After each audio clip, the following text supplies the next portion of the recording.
We've come to the proverbial fork in the road here, which is a flooded field, and yeah.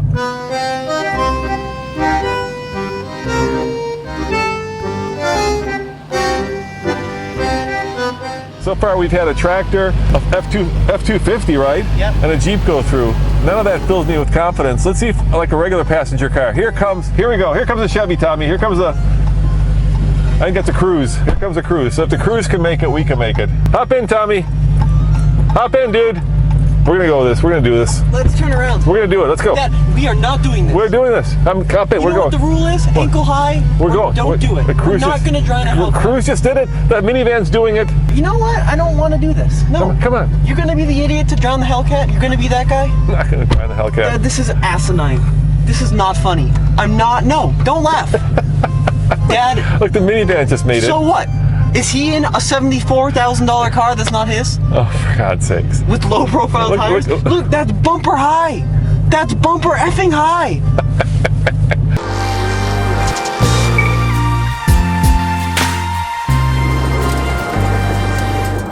Not gonna do this. All right, well, guys, I want to do it, but Tommy over here doesn't want. No, the rule is ankle high or you don't go in. That's the rule. Look at all these cars that just went through. But since this is not my car, I won't go through it, but I think we'd be okay to go through it.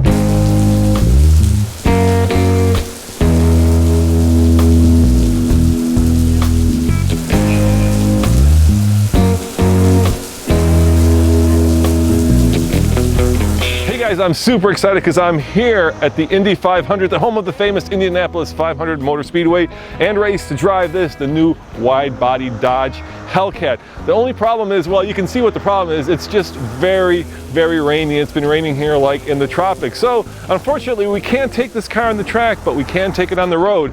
And that is coming up right now in the Fast Lane car. I'm so excited.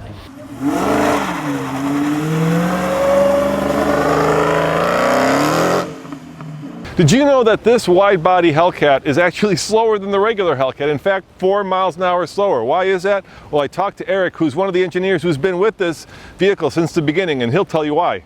Well, it's got more drag because of the bigger tires and the fender flares. So that ultimately results in a higher drag coefficient, which chops a whole 4 miles an hour off, 4 or 5 miles an hour off the top end. So it's 195 instead of 199. And did you get to verify that yourself? I ran it at TRC. All right.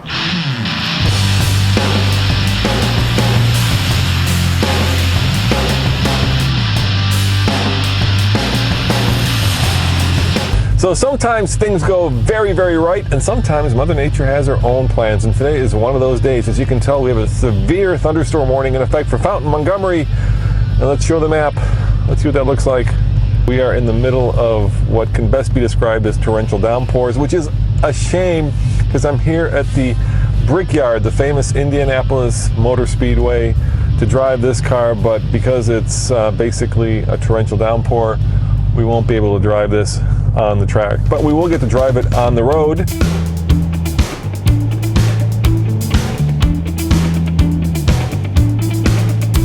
So while this car is slower at its top speed, it's actually faster both on the drag strip and on the track. Well, around a road course, it is the most significant. So 1.7 mile road course that we do track testing at for development of the car for track days.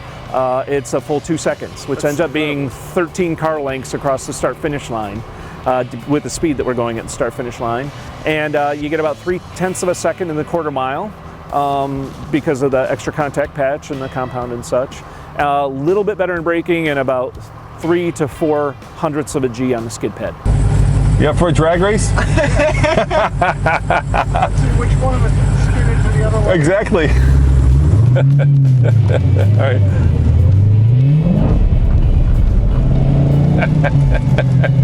That was traction control. Here's second gear. I'm going sideways. It is a hoot to drive a Hellcat even in the rain. I just don't want to do any more of that because we are on a public road, and luckily there's nobody next to me, but yeah, you have to measure the amount of throttle input very gingerly when you're even in a wide body Hellcat with 305s in the rain, especially with a manual transmission. The reason it's 2 seconds faster on the track is because of these. These new P0s are 305s instead of the 275s that you'll find on the regular Hellcat. Why? Well, of course here, you've got a lot more room.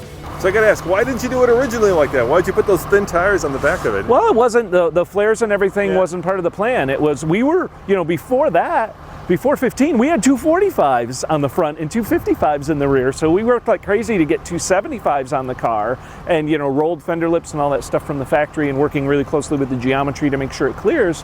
And then what happened is the fender flares allowed us to grow the tire outboard, so the inboard package is the same to the uprights and such. So all the width is grown outboard, and you need the tire coverage in order to do that.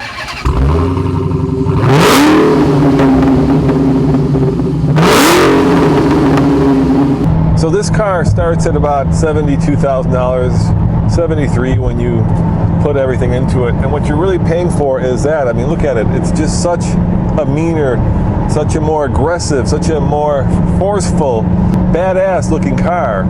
And that's what makes the Hellcat wide body, I think, really the sweet spot in the Hellcat lineup, because you've got the Hellcat, you've got the wide body, and of course you've got the Demon.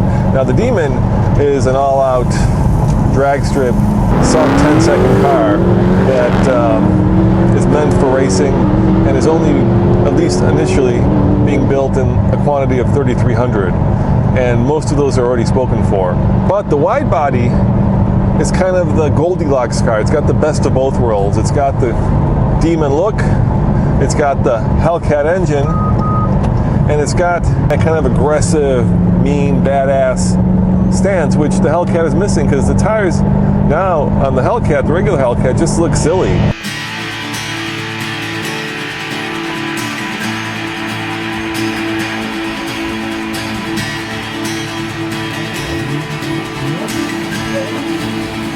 And the biggest difference is under the hood. No, it's not the engine. That's the same engine that you'll find in the Hellcat. It's right here. There's no power steering pump, and that's because this car has electric power steering.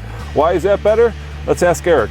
Well, on center, it's more responsive because you're not winding up a T-bar. It's also more tunable, for all three different modes. It's got different epic curves, different amount of response, different amount of some of the things in street mode, compensations for road crown, and crosswinds and wheel imbalance that you don't have with a hydraulic system that come through.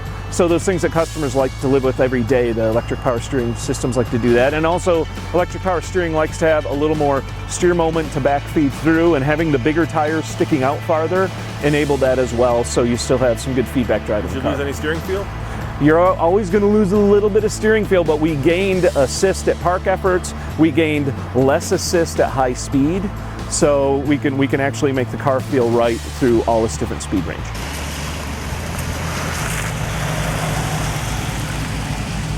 Well, there's certainly a lot more grip with this wide-bodied Hellcat. It gives you a lot more confidence.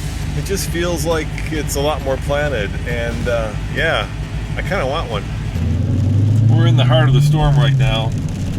It doesn't look like we're going to have much of a let up, and we're on our way to the drag strip to drive the Demon.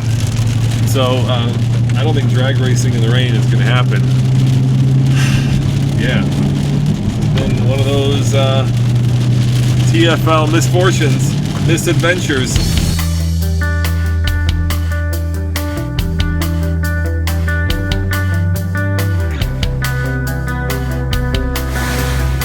All the horsepower in the world's not going to help us when it comes to a tornado, unless of course we try to outrun it. But holy cow. I think at this point we need to have a TFL speedboat. Or TFL hovercraft. I can't see the road, it's so bad right now.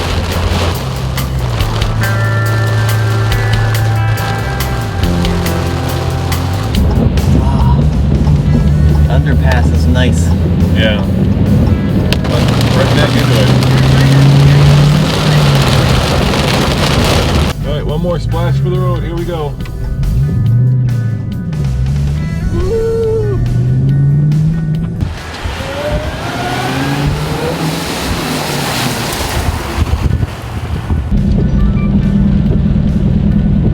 You know how normally, like they say, when you've got a Demon, if you go below 10 seconds, you need a roll cage? Yep. I think today you need water wings. Did you think that was funny? No. Yeah, it's funny. Yeah, see, I told you it was funny. So if you guys are jonesing for a wide body Hellcat, production starts very soon on the 2018 models and delivery will begin in the fall. Pricing starts at $71,495 plus about another $1,000 in dealer destination and handling, and you gotta believe that these cars are gonna be red hot. As always, this is Roman reporting for the Fast Lane Car. Check out tflcar.com for more news, views, and of course, wide body Hellcat reviews. See you guys next time. Ciao.